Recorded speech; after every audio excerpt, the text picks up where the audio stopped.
सभी लोग ध्यान से सुने। इतनी सारी बातों के बाद अब मैं एक मुख्य बात आपको बताता हूं, इस पर आपको गौर देना होगा। देखिए, ऐसा है, मेरा यहां आना तभी सार्थक होगा जब आपकी अध्यात्म जागृति होगी। इस तरह से सत्संग सुनने से, इस तरह से वाणियों को सुनने से, इस तरह के धार्मिक अनुष्ठान करने से केवल आपकी जो श्रद्धा रूपी धारणा है उसे संतुष्टि मिल सकती है, आपको कोई लाभ नहीं मिल सकता है। आपने जो अनुष्ठान किया है अपनी इच्छाओं की पूर्ति के लिए, श्रद्धा की संतुष्टि के लिए, जग कल्याण के लिए, लोगों को आध्यात्मिक सीख देने के लिए, परंतु आपने अनुष्ठान तो किया है, आप यहां आए भी हैं, आप सभी लोग सत्संग को सुनते भी हैं, आप यहां से जाएंगे, उसके बाद इसे भूल जाएंगे। फिर कोई दूसरा संत आएगा और दूसरे सत्संगों में आप जाएंगे, फिर उसे सुनेंगे और घर चले जाएंगे, फिर से भूल जाएंगे। ये जिंदगी भर आपका सिलसिला ऐसे ही चलता आया है। आज आप सत्संग सुन रहे हैं, इससे पहले भी आपने सुना है, कई कथाओं और भागवतों में भी गए हैं, आपने अध्ययन भी किया होगा। बहुत सारे लोग ऐसे भी बैठे हैं जो नित्य अध्ययन करते होंगे, लेकिन आज संत वाणी सुनते हुए इससे पहले की चीजें आपको कुछ ही याद होगी, सब कुछ याद नहीं होगा। इसका मुख्य कारण क्या है, ये समझ लो। इसका मुख्य कारण यही है, आपकी अध्यात्म जागृति नहीं हुई है। आपको सत्संग अच्छा है, आप सत्संग को गहराई सुनते हैं, परंतु सत्संग खत्म होने के बाद जब आप घर जाते हैं तो कुछ भी याद नहीं रहता है। आपके जीवन में कोई परिवर्तन नहीं आता है, आपके स्वभाव में कोई परिवर्तन नहीं आता है, आपके विचारों में कोई परिवर्तन नहीं आता है। अगर आपकी बुरी आदतें हैं तो वो नहीं बदलती हैं। हमारा बुरा स्वभाव है तो बुरा का बुरा ही बना रहता है। हमारा आचरण अगर बुरा है तो बुरा ही बना रहता है। इसमें कोई परिवर्तन नहीं आता है, केवल मन को संतुष्टि होती है कि मैं उच्च कोटि के संत का सत्संग सुन के आ गया हूं। इससे मैं स्पष्ट कह देता हूं, निस्वार्थ कहता हूं, इससे आपका कल्याण होने वाला नहीं है। इस धरा पर बड़े बड़े संत हुए हैं, आने वाले समय में भी होते रहेंगे। उन्होंने सब कुछ अध्यात्म का खोल के रखा है, सब कुछ सच्चाई स्पष्ट बताई है, लेकिन बहुत कम ऐसे लोग होते हैं जिन्होंने उसका लाभ उठा पाया है, अपने जीवन का कल्याण कर पाया है। उसका मूल कारण यही है, हमारी अध्यात्म जागृति नहीं हो पाती है। जब तक हमारी अध्यात्म जागृति नहीं होती है तब तक सारे प्रयत्न हमारे व्यर्थ ही रहते हैं, ये सफल नहीं हो पाते हैं। अध्यात्म जागृति आवश्यक है। अध्यात्म जागृति कैसे होगी, प्रश्न यही आ जाता है, तो इसे भी समझ लीजिए। बहुत ध्यान से सभी लोग सुनना। अध्यात्म जागृति किसे कहते हैं? अध्यात्म जागृति का मतलब है ब्रह्मनिष्ठ होना।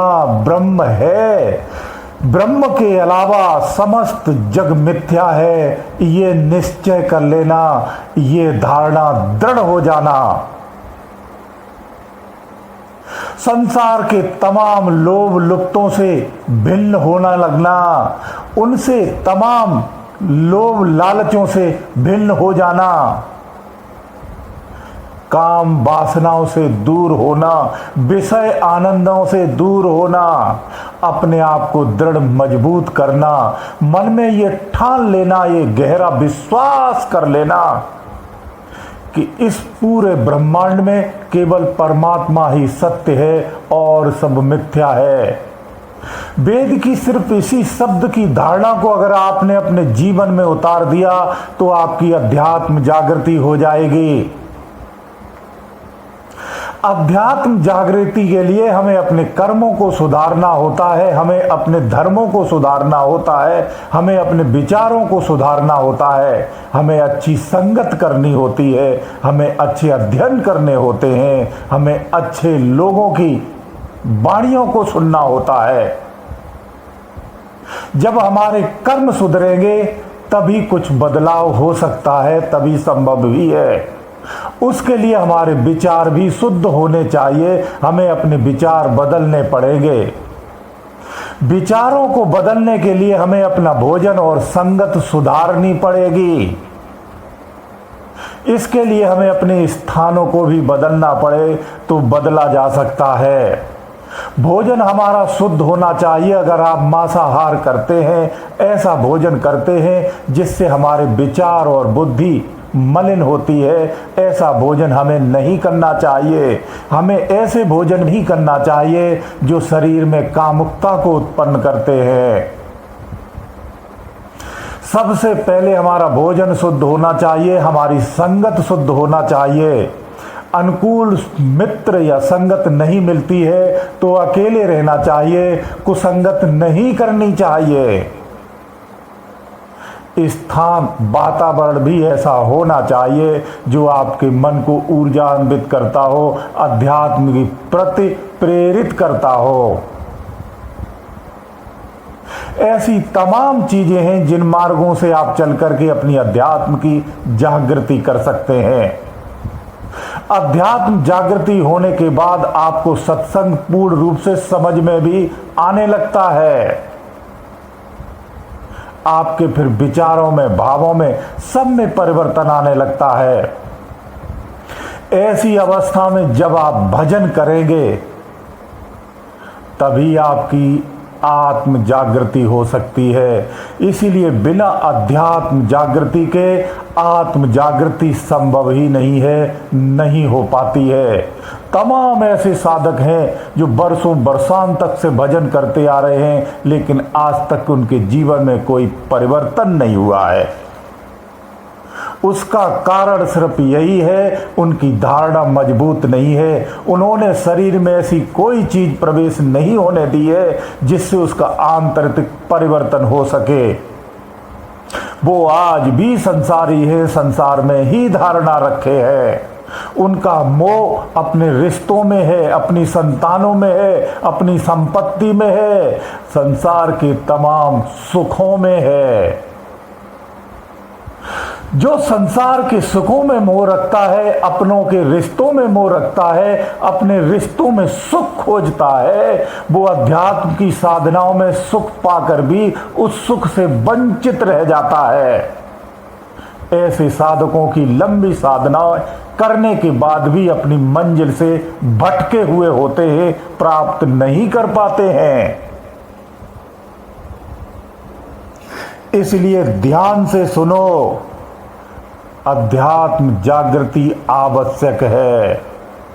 इसके लिए स्वयं को संयमित करना होता है, खुद को बंधित करना होता है, नियम बंद करना होता है और उस पार ब्रह्म परमात्मा की धारणा को निश्चित करना होता है। जब अंदर में दृढ़ विश्वास हो जाता है कि परमात्मा ही सत्य है, सारा जगत उसी का विस्तार है, ये सब उसी का अंश है, अंत में हमें उसी में लय होना है, ऐसा विश्वास रख करके संसार के तमाम चमत्कारों से, उपायों से, ज्ञानों से, धारणाओं से, धर्मों से, क्रियाओं से और तमाम संगत और कुसंगतों से जब आप बच जाते हैं, वंचित हो जाते हैं, तभी आप निज की खोज में सफल हो पाते हैं। इसीलिए अध्यात्म जागृति आवश्यक है, तब जाकर के हमारी आत्म जागृति हो पाती है। फिर ऐसे साधकों की जिनकी अध्यात्म जागृति हो जाती है, उनकी आत्म जागृति बहुत ही सरलता में हो जाती है। उसके लिए उन्हें कोई कठिन प्रयत्न नहीं करना होता है, सहज में ही आत्म जागृति होती है। ये अटल सत्य है। ये याद रखना परमात्मा प्राप्ति का विषय नहीं है।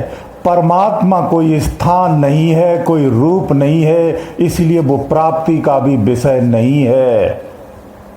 परमात्मा मात्र अनुभूति है, उसके लिए खुद में ही खोजना होता है। जो बाहर संसार में खोजते हैं वो परमात्मा के अतिरिक्त सब प्रकार की संपत्ति को पा सकता है, सारी सिद्धियों को प्राप्त कर सकता है, सारी शक्तियों को प्राप्त कर सकता है, परंतु परमात्मा को प्राप्त नहीं कर सकता है।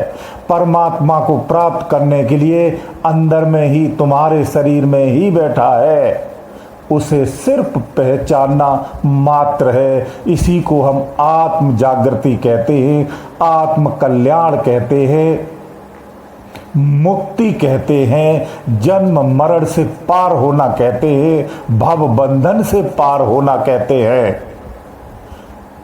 वो अंदर में है, वो भीतर में है, वो आपकी अगरबत्तियों से, आपके जाप से प्राप्त नहीं होता है, वो केवल और केवल अनुभूति से प्राप्त होता है। इसलिए जब आपकी अध्यात्म जागृति हो जाती है तभी आपको अनुभूति होती है और आप जान जाते हैं कि परमात्मा कौन है। जिस दिन ये पता चल जाता है कि परमात्मा कौन है तो आप में और परमात्मा में फिर अंतर नहीं रहता है। आप इसका वर्णन नहीं कर सकते हैं कि मैं कौन हूं और परमात्मा कौन है, ये भेद मिट जाता है। आत्म जागृति के लिए अध्यात्म जागृति आवश्यक है। सारे प्रयत्न, सारे उपाय, सारी विधियां, सारा अभ्यास अध्यात्म जागृति के लिए ही किया जाता है। जब अध्यात्म जागृति हमारी हो जाती है उसके उपरांत सब सहज हो जाता है और सरलता में ही प्राप्त हो जाता है। वो स्थिति हमारी सर्वोत्तम होती है। जिसकी अध्यात्म जागृति है वही आत्म जागृति का पात्र है। जिसकी आत्म जागृति है संसार में वही श्रेष्ठ है, इसके अतिरिक्त कुछ श्रेष्ठ नहीं हो सकता है। परमात्मा के अतिरिक्त अगर कुछ श्रेष्ठ है तो आत्म जागृत पुरुष ही श्रेष्ठ है, इसके अतिरिक्त कुछ भी नहीं है। जीवन का सार्थक होना यही है, इसलिए जीवन को सार्थक बनाना है तो आत्म जागृति के लिए हमें प्रयास करना चाहिए।